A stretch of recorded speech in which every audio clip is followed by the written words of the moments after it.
ছদিনের জন্য ইডি হেফাজতের মেয়াদ শেষের পর আজ ফের নগর দায়রা আদালতে তোলা হয় জীবন কৃষ্ণ সাহাকে। আদালতে জীবন কৃষ্ণের বিচার প্রক্রিয়া শুরু হওয়ার সময় উপস্থিতি ছিলেন জীবন কৃষ্ণ সাহার ছেলে, স্ত্রী ও তার মা। আজ জীবন কৃষ্ণ সাহার জামিনের আবেদন করেননি অভিযুক্তের আইনজীবী। আজ ফের 14 দিনের জেল হেফাজতের নির্দেশ দেওয়া হয়েছে জীবন কৃষ্ণ সাহাকে। আগামী 2 সপ্তাহ জুড়ে তিনি জেল হেফাজতে থাকবেন। আপনাদেরকে আরেকবার জানিয়ে রাখি, 14 দিনের জেল হেফাজতের নির্দেশ দিল আদালত জীবন কৃষ্ণ সাহাকে। এর আগে 6 দিনের ইডির তলবে ছিলেন তিনি এবং তারপরে তাকে আদালত 14 দিনের জেল হেফাজতের নির্দেশ দিয়েছে। 12ই সেপ্টেম্বর পর্যন্ত থাকবে তার জেল হেফাজতের সময়সূচি। এবং আপনাদেরকে যেটা জানিয়ে রাখছি যে জীবন কৃষ্ণ সাহাকে ফের 14 দিনের জেল হেফাজতের নির্দেশ দিয়েছে আদালত। প্রথমে 6 দিনের ইডির হেফাজতে ছিল জীবন কৃষ্ণ সাহা। সরাসরি গ্রাউন্ড জিরো থেকে আমাদের প্রতিনিধি সুপর্ণা রয়েছে। সুপর্ণা, এই যে আমরা দেখেছি প্রথমে 6 দিনের ইডি হেফাজতে তলব করেছিল জীবন কৃষ্ণ সাহাকে, তারপরে আজ কিন্তু এই আদালত রায় দিয়েছে 14 দিনের জেল হেফাজতে। এ ব্যাপারে আর কি আপডেট জানা যাচ্ছে?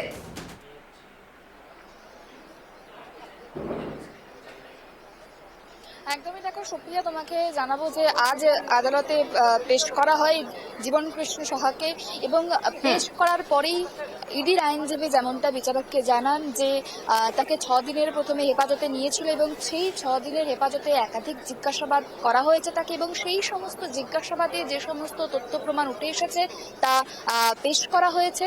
এবং আরও যেমনটা জানায় যে তারা আরও 12ই সেপ্টেম্বর পর্যন্ত তারা জেল হেফাজত চান জীবন কৃষ্ণ সাহার, এবং সেই হেফাজত চাওয়ার কারণও তারা জানিয়েছে যে এই যে একাধিক তথ্য প্রমাণ তারা সংগ্রহ করেছে সেক্ষেত্রে এর বাইরেও যে সমস্ত তথ্য প্রমাণ সেটা জিজ্ঞাসাবাদেই উঠে আসবে, এবং সেই কারণের জন্যই কিন্তু 12ই সেপ্টেম্বর পর্যন্ত জুডিশিয়াল কাস্টাডির আবেদন জানান তারা। এবং অন্যদিকে এই যে গোটা বিষয়, সেই গোটা বিষয়ের পক্ষে অভিযুক্তের আইনজীবী জাকির হোসেন তিনি যেমনটা জানিয়েছেন যে ইডির আইনজীবী যেমনটা দাবি করছে যে একাধিক তথ্য প্রমাণ উঠে এসেছে বা একাধিক তথ্য প্রমাণ রয়েছে, সেটা সম্পূর্ণ মিথ্যে, ওদের কাছে কোনো রকম তথ্য প্রমাণ নেই। তবে আজকে যখন ইডির আইনজীবী 12ই সেপ্টেম্বর পর্যন্ত জেল হেফাজতের আবেদন করেন, তখন অভিযুক্তের আইনজীবী তখন জানান যে মেয়াদটা কিছুটা যেন কম করা হয়, অর্থাৎ সাজা কম করার কথা বলা হয়। তবে দুপক্ষের কথা শুনে, দুপক্ষের বক্তব্য শুনে বিচারক তিনি জানিয়েছেন যে তিনি ইডির আইনজীবীর যে আবেদন, সেই আইনজীবীর আবেদনই মঞ্জুর করেছে, অর্থাৎ 12ই সেপ্টেম্বর পর্যন্ত জেল হেফাজতে থাকতে হবে জীবন কৃষ্ণ সাহাকে। এবং দেখো, তোমাকে জানিয়ে রাখবো সুপ্রিয়া যে আজকে যখন বিচার প্রক্রিয়া চলছিল তখন সেখানে উপস্থিত ছিলেন জীবন কৃষ্ণের স্ত্রী, তার ছেলে ছিল এবং স্ত্রীর মা ছিল সেখানে উপস্থিত। এবং যখন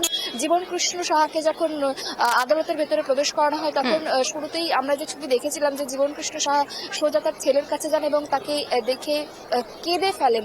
অর্থাৎ এই যে গোটা বিষয়টা গত সোমবার দিন থেকেই কিন্তু ইডি হেফাজতে ছিল এবং আরও 12ই সেপ্টেম্বর পর্যন্ত জেল হেফাজতে থাকতে হবে। সেক্ষেত্রে কোথাও গিয়ে অভিযুক্তের আইনজীবী যেমনটা বলছেন যে অনেকটা সময় পাওয়া গিয়েছে যেহেতু জেল হেফাজতে, সেক্ষেত্রে এই সময়টার মধ্যে অভিযুক্তের পক্ষে সপক্ষে তথ্য প্রমাণ তারা জোগাড় করবেন এবং তারপরে তারা বেল পিটিশন করবেন কিনা সে বিষয়ে এখনো পর্যন্ত জানাননি। তবে তারা যে বেল পিটিশন করতে পারে তার একটা আভাস দিয়েছেন অভিযুক্তের আইনজীবী জাকির হোসেন।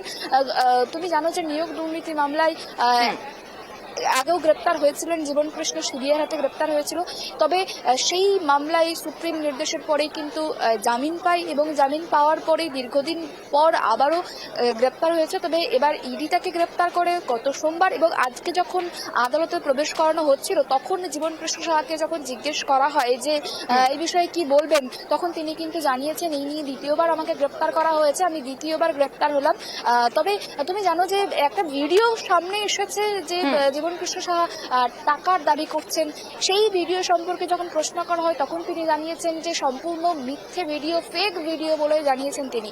অর্থাৎ আজকে নগর দায়রা আদালতে জীবনকৃষ্ণ সাহাকে তোলা হলে আদালত 12ই সেপ্টেম্বর পর্যন্ত জেল হেফাজতের নির্দেশ দিয়েছেন। 12ই সেপ্টেম্বরের পরেই তাকে আবারও আদালতে প্রডিউস করা হলে সেক্ষেত্রে অভিযুক্তের আইনজীবী জামিনের আবেদন করেন কিনা সেদিকে আমাদের নজর থাকবে। সুপর্ণা, এই যে আমরা দেখেছি যে জীবনকৃষ্ণ সাহা বারংবার তার ফোন পুকুরে ফেলে দিয়েছে, তো সেই ফোন থেকে কি তথ্য উঠে এসেছে ইডির হাতে, কি এই ব্যাপারে কি কিছু জানা যাচ্ছে সুপর্ণা?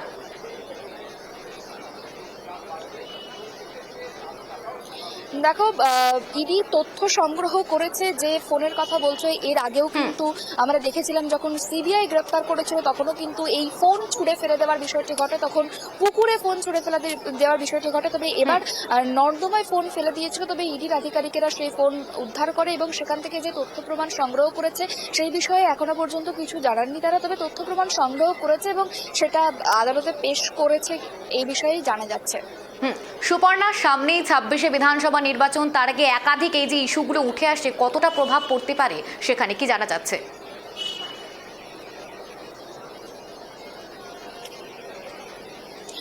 দেখো, সামনেই 26-এর নির্বাচন রয়েছে এবং সেই নির্বাচনের আগে ইডি সিবিআই তৎপরতা প্রত্যেকবারই দেখা যায়, এরকমই অভিযোগ করেন তৃণমূলের নেতা নেত্রীরা এবং এক্ষেত্রেও যেমনটা হয়েছে, তৃণমূলের বড়োয়ার বিধায়ক জীবনকৃষ্ণ সাহাকে গ্রেপ্তার করেছে ইডি এবং কোথাও গিয়ে এই যে হঠাৎ করে জীবনকৃষ্ণের গ্রেপ্তারি ইলেকশনের আগে, সেক্ষেত্রে কোথাও গিয়ে তৃণমূল একটুখানি চাপে পড়লো, তা কিন্তু বলাই বাহুল্য। ধন্যবাদ সুপর্ণা তোমাকে। আমাদের প্রতিনিধি গ্রাউন্ড জিরো থেকে একেবারে সেই তথ্য, সেই বিস্তারিত তথ্য কিন্তু আমাদের সামনে জানালো যে কি ঘটনা এবং ইডি সূত্রে কি জানা যাচ্ছে। আমরা যে খবরের দিকে নজর রাখছিলাম, জেল হেফাজতে জীবনকৃষ্ণ সাহা, রীতিমতো এই ঘিরে রাজনৈতিক মহলে একেবারে চাপানুতর সৃষ্টি হয়েছে। 14 দিনের জেল হেফাজত দিল আদালত। প্রথমে 6 দিনের ইডির তলবে ছিল জীবনকৃষ্ণ সাহা, তারপর 14 দিনের জেল হেফাজত দিয়েছে আদালত।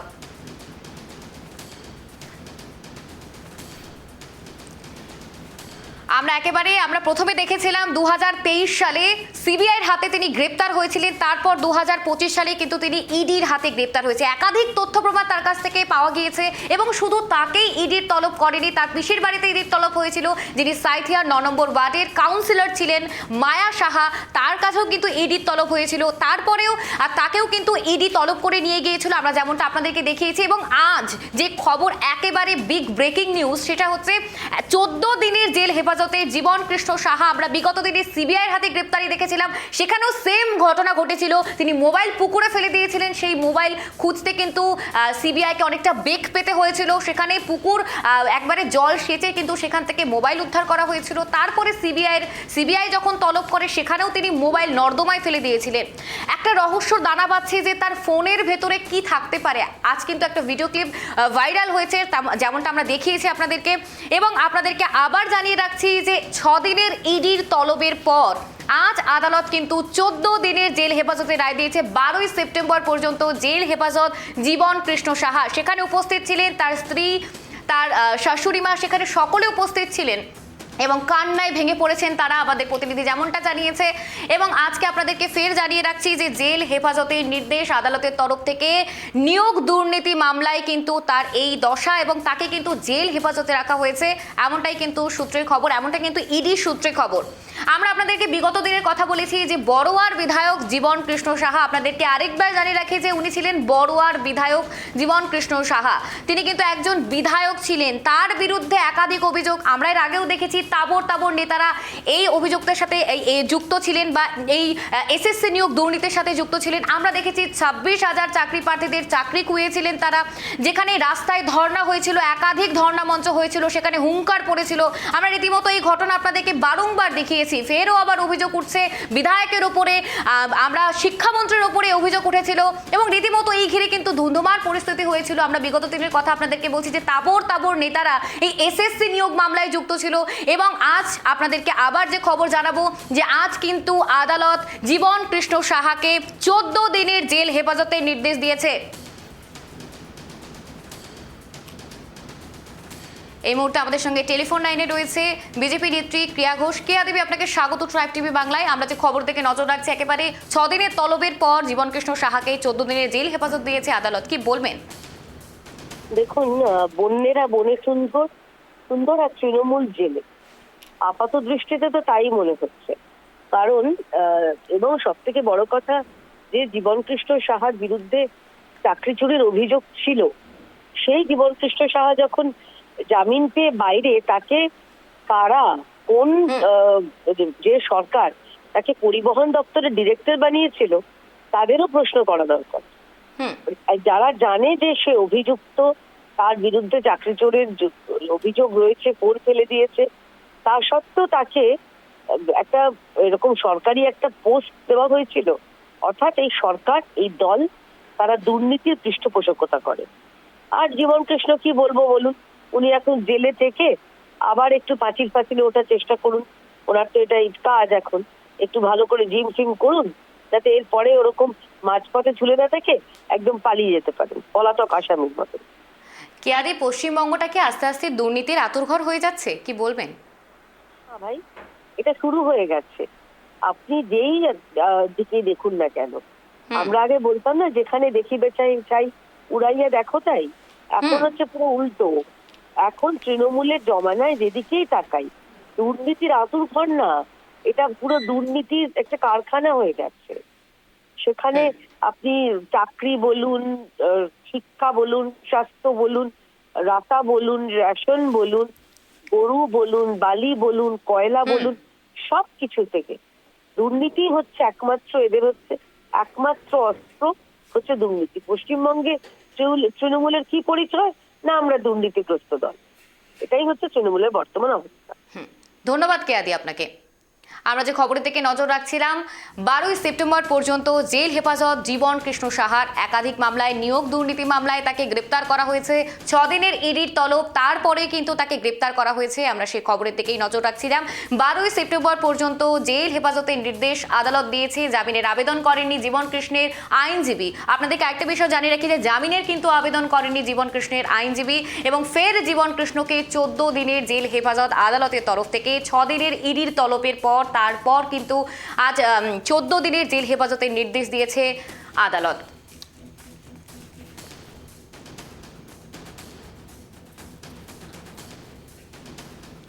আমরা যে খবর দেখে নজর রাখছি, আপনাদেরকে বিগত দিনে জানিয়েছি যে এসএসসি নিয়োগ দুর্নীতি মামলায় তাকে গ্রেপ্তার করা হয়। একেবারে পূর্বে যে 2023 সালে তাকে গ্রেপ্তার করা হয়েছিল সিবিআইয়ের হাতে, তারপরে তাকে ফের আবার গ্রেপ্তার করা হয় ইডিআইয়ের হাতে।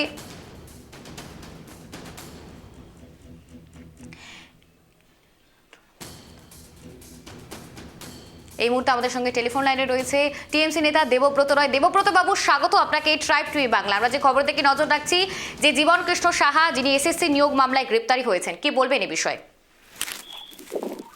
দেখুন, দেশে তো নির্দিষ্ট আইন রয়েছে।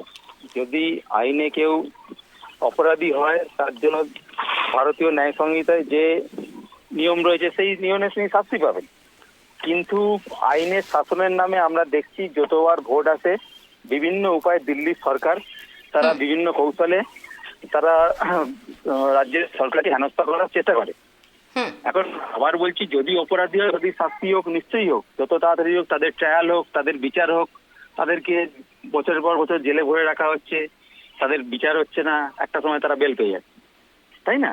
কিন্তু এটা আমার মনে হয়, আমার ব্যক্তিগত মতামত, এটা সম্পূর্ণ রাজনৈতিক উদ্দেশ্য নিয়ে এগুলো করা হচ্ছে। বিজেপি এটা করেই থাকে। যখন ভোট আসে, এটা ফ্রেন্ড রিকোয়েস্ট বলতে পারেন, যদি বিজেপিতে এসো তোমার সব শুদ্ধ হয়ে যাবে, সব স্বচ্ছ হয়ে যাবে। যদি বিজেপি না আসো, তুমি জেলের ঘানি টানবে। সেটা বিভিন্ন ক্ষেত্রে হয়েছে, সেটা শুভেন্দু অধিকারীর ক্ষেত্রে হয়েছে, আবার অন্যান্য নেতার ক্ষেত্রে হয়েছে, আপনার অজিত পাওয়ারের ক্ষেত্রে হয়েছে, হেমন্ত বিশ্ব শর্মার ক্ষেত্রে আমরা দেখেছি। তো বিজেপি এই পদ্ধতিতেই সরকার চালায়। আগামী দিনে এইভাবে মানে গণতন্ত্রের মুখ ওরা বন্ধ করে রাখতে হয়, মানুষের মুখ কিভাবে বন্ধ করে দিতে হয়, গণতন্ত্রের গলা টিপে ধরতে হয়, এরা এই পদ্ধতি অ্যাপ্লাই করে। আপনারা দেখবেন কিছুদিন আগে একটা বিল পাস করার চেষ্টা করেছিল, তারা যদি 30 দিন কেউ জেলে থাকে তার মন্ত্রিত্ব পদ খারিজ হয়ে যাবে। অথবা দেখবেন আমাদের অমিত শাহ তিনি 83 দিন জেল কেটে চলে যাচ্ছেন, তাই না? সব ক্ষেত্রে তো একই নিয়মটা হওয়া উচিত না। তোমার ক্ষেত্রে এক নিয়ম, আমাদের ক্ষেত্রে এক নিয়ম হওয়া উচিত। আগে অমিত শাহ পদত্যাগ করে দেখাক না, তিনি তো 83 দিন জেল কেটেছেন, তাই না? ঠিক আছে, ধন্যবাদ দেবব্রত বাবু আপনাকে। আমরা যে খবরের দিকে নজর রাখছি, 12ই সেপ্টেম্বর পর্যন্ত জেল হেফাজতের নির্দেশ দিয়েছে আদালত। জামিনের আবেদন করেনি জীবন কৃষ্ণের আইনজীবী। 12ই সেপ্টেম্বর পর্যন্ত জেল হেফাজত। আমরা যে খবরের দিকে নজর রাখছিলাম, এসএসসি নিয়োগ দুর্নীতি মামলায় গ্রেপ্তার হয়েছে, ইডির হাতে তলব হয়েছিল 6 দিনের জন্য। তারপর আদালত কিন্তু 14 দিনের জেল হেফাজতের নির্দেশ দিয়েছে। আপনারা কিন্তু সেই নিউজ দেখছেন এবং সেই চিত্র আপনাদেরকে দেখাচ্ছি। একেবারে বিগ ব্রেকিং নিউজ শুধুমাত্র ট্রাইব টিভি বাংলার পর্দায়। ফের জীবন কৃষ্ণকে 14 দিনের জেল হেফাজত আদালতের।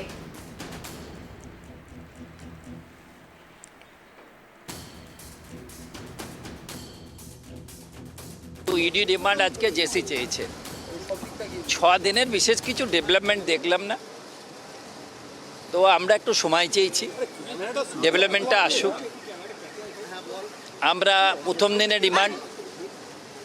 আজকে রিমান্ড নিয়ে সবটাকে পড়ে একটা সিদ্ধান্ত নেব যে আগামী দিনে আমরা বেল ফাইল করছি কি না এবং কবে করছি। ডেফিনেটলি তো আমরা বেল ফাইল করব। তো এই সমস্ত মামলায় একটু পড়তে হবে, একটু দেখতে হবে, কারণ পিএমএলের যে ডেফিনেশন আর কি সেকশন 3-তে, সেকশন 4-এ, এটার সেন্সটা বড় ওয়াইডার, স্কোপও বড় ওয়াইডার। আজকে এজেন্সি 6 দিন ইনভেস্টিগেশন কমপ্লিট করে জেসি চেয়েছে এবং আজকে আমি দেখেছি ফার্দার অ্যাজ সাচ কোনো নিউ ডেভেলপমেন্ট নেই। এবং এই মামলাতে অন্য যারা,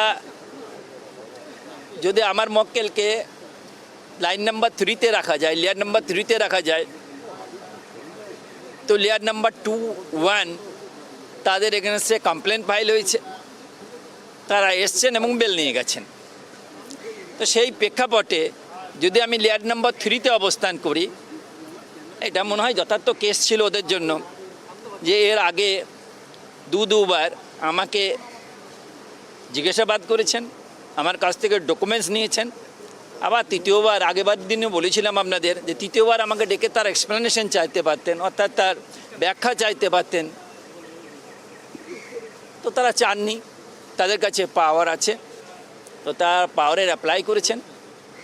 এন্ড অফ দ্য ডে এসে এই 6 দিন পরে ওনারা দেখেছেন যে আর দিস স্টেজ যে ইনভেস্টিগেশনে একার কাস্টোডিয়াল ইন্টারোগেশনের দরকার নেই। আমরা শুরুর দিন থেকে বলছিলাম যে this is a fit case, যেখানে কোনো কাস্টোডিয়াল ইন্টারোগেশনের দরকার ছিল না, যেখানে ডে লাইটের মতো ওপেন সব কিছু যখন পেয়ে গেছেন। আজকে ইনভেস্টিগেশন আমাদের আগের সাবমিশনের আবেদনের নিবেদনের ওরা মনে হচ্ছে যে যথার্থ অ্যানালিসিস করেছেন, জেসি চেয়েছেন, জেসি থেকে আসুক, তারপর সিদ্ধান্ত নেব। দেখুন একটা কথা বলি, রিমান্ড অ্যাপ্লিকেশন ইজ আনকোরোবোরেটেড আনটেস্টিফাইড ভার্সেন্স